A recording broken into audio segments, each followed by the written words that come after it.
नमस्कार. नर्मदे हर.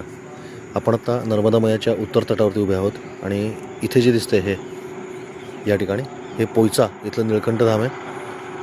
त्याच्याबरोबर समोरच्या तटावर इथे हे हे कुबेर भंडारी. त्याच्या अलीकडं हे जे गाव दिसतंय हे चाणोद. आणि आता आपण माता अन्नमयी आश्रमामध्ये उभे आहोत. आपण बघू शकता की किती खोल दरी येते. अतिशय भव्य दिव्य असा हा आश्रम आहे. खूप मोठा आश्रम आहे.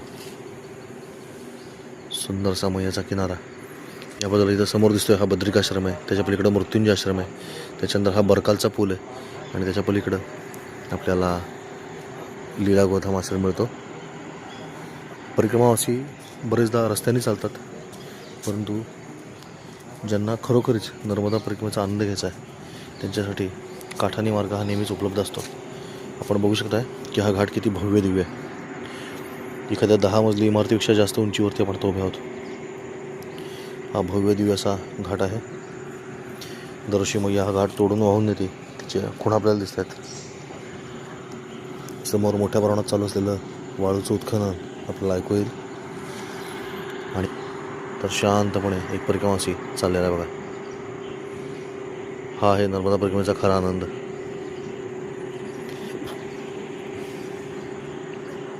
मी अगदी याच मार्गाने गेलो होतो.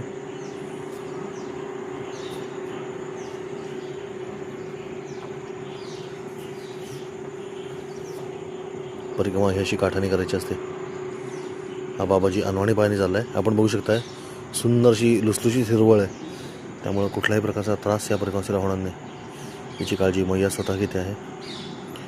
मी स्वतः या मार्गाने मैयाच्या काठाने गेलो होतो. त्याची आठवण मला या निमित्ताने झाली आणि आपल्याला दर्शन घडवावं असं वाटलं. हर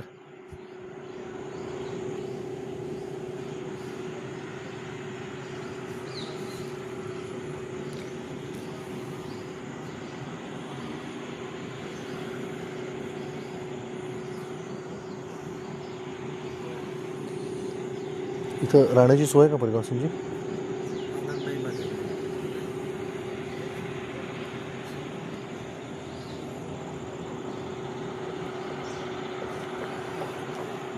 ते विचारतात कसं यायचं कुठे